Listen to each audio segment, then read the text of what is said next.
The views and opinions expressed on From the Mouths of Madness are that of the panel and not of the Geeks Under the Influence Network or their sponsors. Listeners, beware.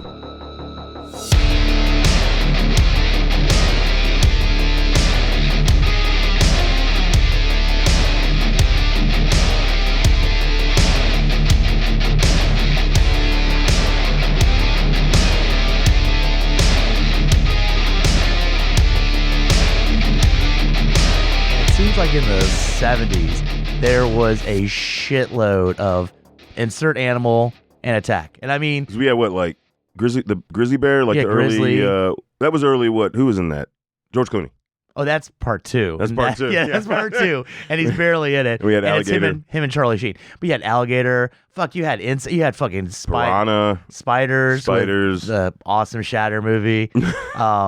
Yeah, there's a lot. 70s are all about it. 80s, you got your Cujo and stuff like that. Well, they got more like serious, because even like the original Piranha, it was more horror, but it was still tongue in cheek, like not as tongue in cheek as the remake, but it was still kind of like, you know. I just not nearly the 70s was like every fucking creature versus man. Like, the 8-foot tarantula. These otters, they've been injected with something. Now they're going to kill people. Dude, can we get that? That'd be kind of cool. It might happen. You never know. I mean, okay, and any other iteration that happened pretty much through the 90s and 2000s and the teens has been like puns, like zombievers and shit like that. Slaughterhouse. God damn. Yeah. But that nose is not being taken seriously. It's a fucking sloth, all right? So. Sloths don't take themselves seriously. Well, but I'm just saying, I know. Oh no, he's coming at me. I just have to walk slowly away from him. I mean, that's not a real threat, all right? Like, you know, there's not any actual turtle killer movies, because that would be a very long movie. Mm-hmm. And in saying that, to do a serious one, which is really kind of like an updated version of one we previously mentioned, but it's done. You're taking the same concept, and to still, even through the trailer, make it interesting where you want to go see it is, I think, a feat in of itself. Yeah. Partly because it could be that it's a new generation. Well, actually, it's 2 generations away from the last time we've had this story. That could be part of it. But I don't think there's a lot of young people that went to see that in theaters. I feel like it was people that knew the concept. But everybody knows when you say Cujo. Yeah. Everybody's like, okay, rabies. Killer, yeah, rabies killer. You know, like it's such a generic thing now. So. Yeah, exactly. Like, I think more people know about Cujo than actually saw the movie. Like, just know of. Yeah, they know like Saint Bernard. They don't think of Beethoven. They think exactly. And a guy in a suit at times, because that ending was a guy in a suit. What? Yeah. You didn't know he just grew like 3 feet? Yeah, that's what happens. All right, folks. Tonight on the Chopping Block, we're going to be talking about apparently it's a 2025 film, but it didn't come out until 2026. 2025's film Primate. I'm Lowdown. Have you, Hunter? What's you be jaw ripping off bitches? Jaw ripping off bitches. Oh, man, right there. That was sick. I thought you were going to use something from like The Pad. Oh, yeah, die. Yeah, die, bitches. Yeah, dude. Yeah, that's awesome. So was the ripping the jaw thing. That was probably the gnarliest kill. Ooh. God damn. Off the bat, this movie was embracing practical effects, and the kills were pretty legit. Yeah, I mean that's really what it needed to be, because again, we knew the story. And the story wasn't even as tense as the original concept in Cujo, because they were locked to a car. These motherfuckers had a pool, a cliff, a house, all this shit to run around in. Modern cell phones, all the stuff that usually... they really needed to drive home, how is he keeping them from those things, and how good are the kills? Yeah. I mean, it had to have those, because otherwise I'll just go watch Cujo, because I'll be more scared, because I'm locked in a car in the middle of summer. I also enjoyed how they opened it, because they opened it to the trainer, the vet, getting attacked. Well, it has that dialogue about them staring at water. Yeah. I guess that was so I feel like I've heard that before. Is that a folklore, or is that real, where that scientists thought that at one point? I don't know. Because I read that, I'm like, that sounds kind of crazy, how like staring at still water can drive animals mad. News to me. I don't, right? Yeah. Maybe that explains the random fucking shit when an animal turns on the family for whatever reason. They got a pool. Did we check? Did we think about that? Did we find out if they have a pool? Yeah. Or did they fill the bathtub too soon? Like, shit. No, but So I made the bath early, and you don't have a sister anymore. God damn. Dog just staring in the fucking... Oops. But yeah, that was kind of a cool setup though, because I don't know. I just thought it was interesting, but it made me think, is that real? What the fuck? Because they even put that scene in. What's the chimp's name? Oh God, yeah, I forget. Right? Yeah. Again, folks. I saw it when it immediately came out, so it's been like 3 weeks, almost a month. It was like the first week of January, wasn't it? Yeah. Yeah. Yeah. No, I saw it like a week after that. So. Yeah. So I can't remember. But they show him staring at the water, so maybe it activates it quicker. I think his brain was just all fucked up by the rabies. I mean, right? But it also, the rabies made him not just fucked up, but kind of fucked up and sadistic.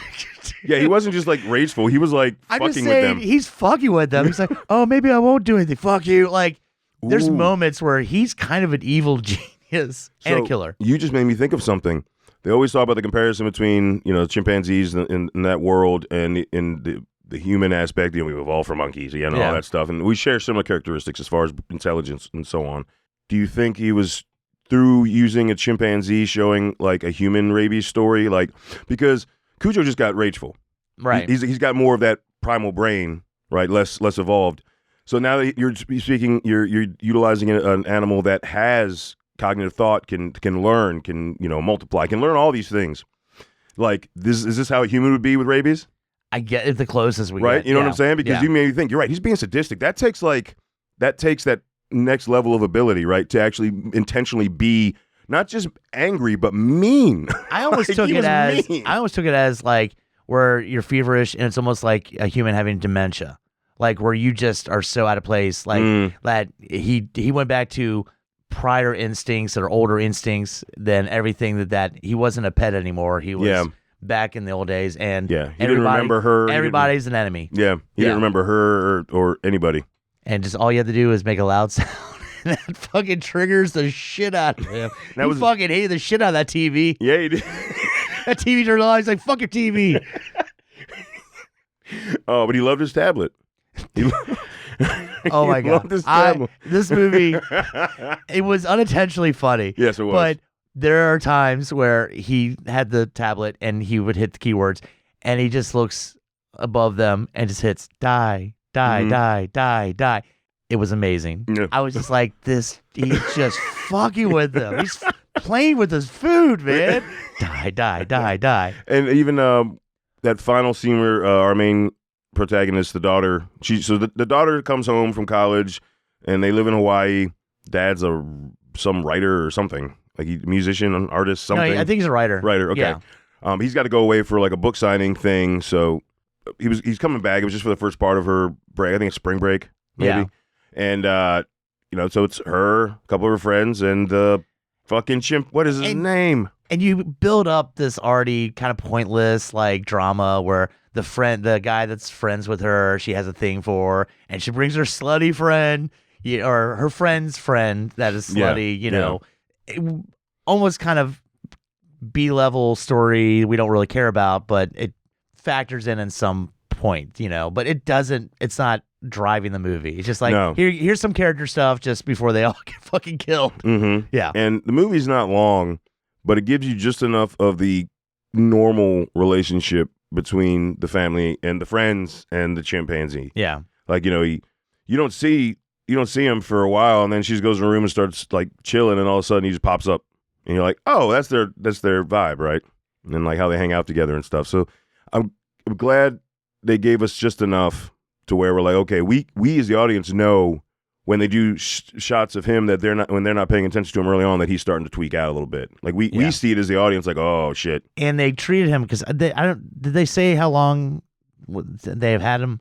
It had to be a while because I mean, like, he's part of the family. Yeah. So it's very unexpected. It's not like, oh, he was kind of tweaking before. Like, this is a complete change. Like, they were so worried about him that as soon as they saw some different change in his temperament, they called the vet. Yeah. You know what I mean? Like that, like immediately. Oh, that poor vet. Which is what, to your point, what they opened the film with.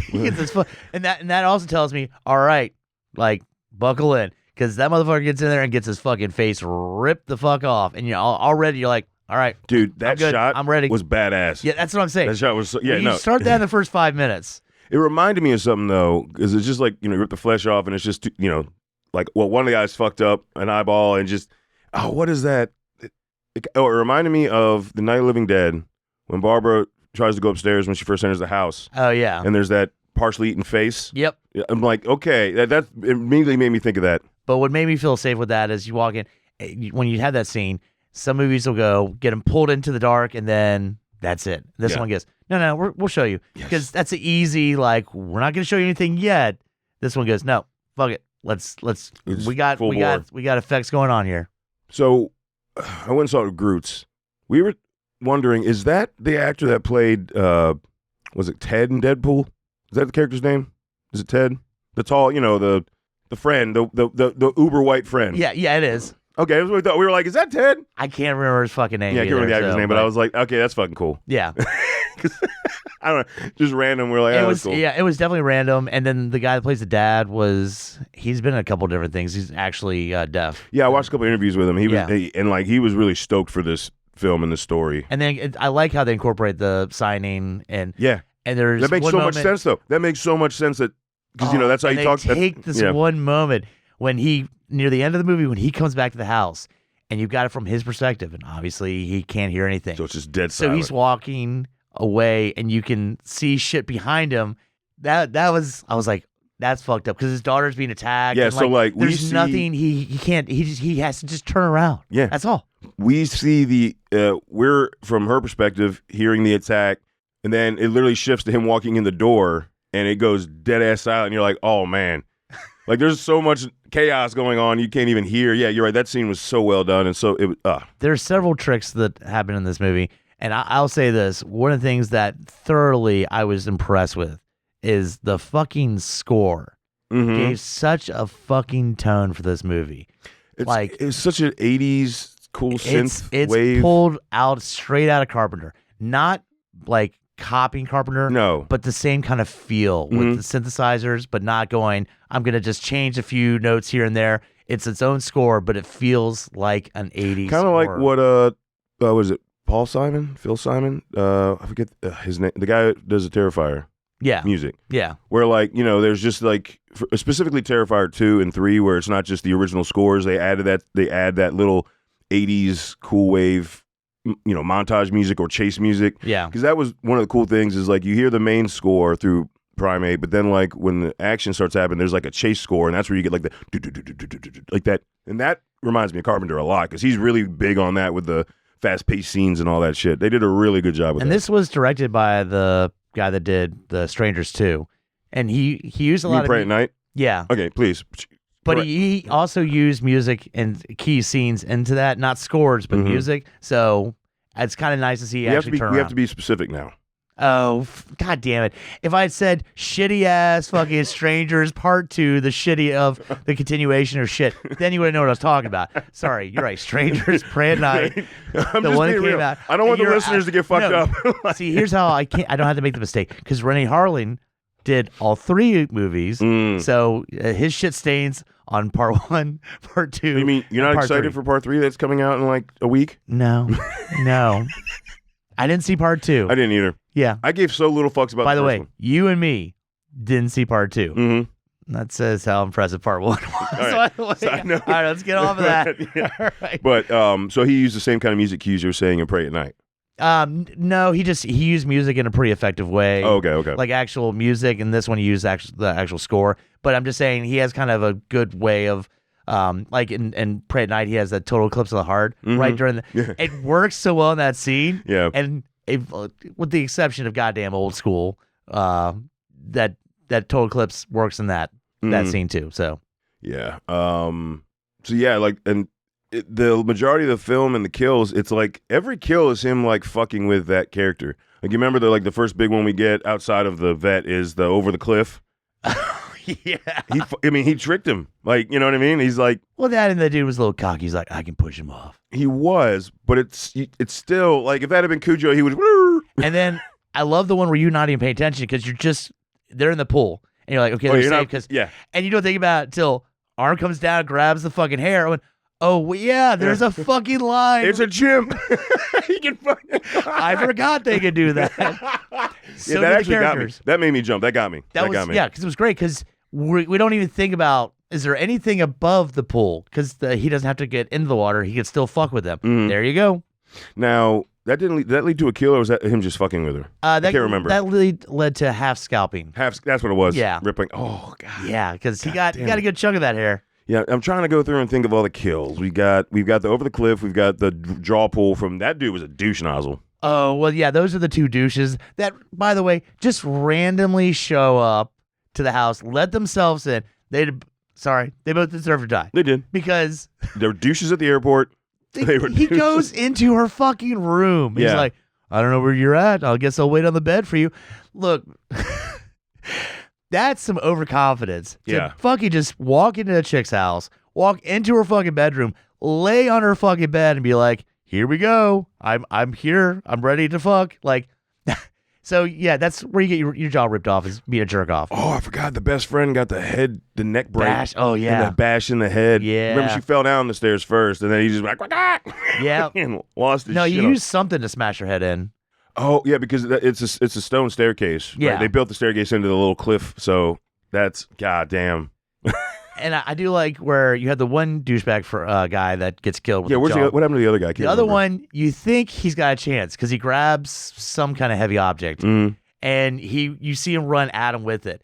And then it cuts back to our characters who decide that they're going to try to get out of the pool and run. And she sees whacking. And you think, oh, Dude Man's actually winning against... No, yeah, that's right. He gets his head smashed in. Yeah, the weapon got taken away pretty fast. And the opposite thing happened than what was expected. Yeah. And then the other friend got attacked with the wrong keys for the car, right? Because remember, she keeps trying to lock it, unlock it, because he's got the right keys, and then the back opens up. Dude. That's evil genius part right there. Because she's like, you're not getting in here. And he's like, doot, doot.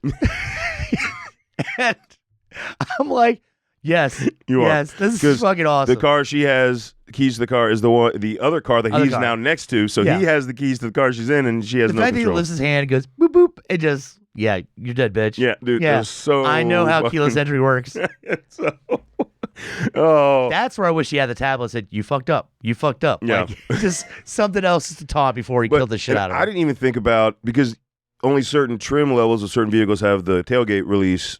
Yeah. You know, so I wasn't thinking that. I was just like, unlock, okay, well, she can do this all day. It's whatever. And then, oh, fuck, the back door's opening up. Shit. So well done. And that was a cool kill, because that just gave us this blood splatter against the window thing, which I've always thought that was an effective kind of kill. Yeah. You know, like, because we got so much, as long as you have enough of the other kills. And you get to coming back to see the aftermath later on. Exactly. So you don't, we don't always need like the maniac scene, like when you're in a car where you actually see the head explode or the brains getting bashed in. But again, all the kills are fucking legit. Was that all of them? Did we miss any? I think that was it. That's about it. There's some body part, a finger, I think gets bitten off or ripped off. It does. Yeah. And I think the dad gets pretty fucked up, but the dad gets the shit kicked out of him. Yeah. That did happen. But like I think death. I think that was it. Yeah. Which right out the gate is actually another thing they needed with the expansive set that they had to go with. Like again, Cujo worked because it was in a Ford Pinto, so tiny. The only deaths you actually have are the husband and the friend. When Cujo goes rabid, he goes to the other house, the other property. That's it. It's just it was centered around the and the sheriff shows up, Sheriff Pangborn. But anyway, I think there's like 4 total deaths in Cujo. This one had like 9, 8. No, 8 including. I didn't even know it was that many. Really? I thought it was, I feel like it seems like it, but I think you have 6. Only 6? Yeah. Okay. Because you have the 2 main friends, the girls. Yeah. You got the vet. You got the 2 douchebag, and then the other guy. Oh wow. Okay. Yeah. Huh. Which is funny because I was thinking, I don't know if there's enough characters for this movie to have it once they start taking people out. And then the 2 douchebags show up on, there we go, 2 more victims. Okay. All right, there we go. That's good. Wow, okay. So I guess it's roughly, it's only a couple more then. Yeah. All right, well. And he brings the jaw to fuck with the other friend. Yes. That's what I'm saying. Yes. This chimpanzee knows what the fuck he's doing. He's just like, I'm going to rip this off, and then I'm going to display it to his friend before I murder his friend too. Fucking awesome. Well, didn't they establish earlier that he likes to give gifts? Maybe. I thought so. That this there is was a fucked up gift. Where that's what I thought. Yeah. His pre-rabies brain is like, here's a gift for you. Yeah. It's your friend. Like. No, I thought there was something in the bedroom with him and the daughter, like when the first interaction about he does things like There's that. another scene where he has a tablet. I can't remember the main character's name, but he says her Bad. name. Yeah, bad. Just fucking with them the entire time. All right, folks. We're gonna wrap it up talking about Primate. But before we give you our final verdict, please go to GUIPodcast.com, check out all the other shows on the network, and go to our link tab while you're there, and check out our links to TeePublic and Etsy. That's where all the merch is with tons of designs for across the podcast. Etsy's just shirts. TeePublic, you can get designs on tons of things. Also, hit us up at lowdownbrown.gui@gmail.com. Let us know what you think about Primate. If you've watched it, if you're going to watch it, if you're on the fence, because it's still in theaters. I think it should be streaming pretty soon. Yeah, it probably will be. But if you want to catch it at the time of this recording, it's streaming. I think it's something to see in the theater. It is. Yeah. I agree. So if it's still showing where you're at, because movie releases are always kind of slow, so things tend to be able to stay a little longer in the winter months. So, all right. I want to own this. This Survive the Chopping Block like a son of a bitch. I want to buy this. I remember you got to see it before I did, and I asked you, and you were like, it was fun. I was like, all right. And that gave me enough confidence to go see it, because I'm pretty sure, is this Blumhouse, or who is this? I think it is Blumhouse. Yeah. That's a coin flip. That's a coin flip. So I let you taste test the movie for me, and you said you were good, that you felt good with it. I was like, it's enjoyable. Yeah. I also didn't want to blow it up for you, because it was a movie that you kind of had to check the vibe yourself, because there's things, like I said, we listed multiple things that had they not happened, this movie would not nearly as been good. Yeah. This movie walked the line. And I was like, okay, is it going to be plot-wise stupid, but good kills? Exactly. Overall, I was fucking impressed with this movie. And I did not expect it to be this good. And that's why I kind of said it was good. I enjoyed it, because I didn't expect it to be like walk out being like, God damn. I'll say this: I enjoyed it so much, I've actually listened on Spotify to the score of it, because of how impressed I was with, again, how the score went. Okay. So. Okay. Yeah. So that tells you, I've literally listened to the score of the movie I just watched. So. Fuck yeah. Yeah. Nice. So there you go. And I probably will own it too. Yeah, I will buy this. I will definitely buy this. So that's it, folks. Madness Crew recommends go see Primate. So 2026 horror starting off with a pretty good bang. Yeah. Die. Listeners, bad. Listeners, bad listeners. Bad. No. All right, folks. Until we talk to you again, embrace the madness.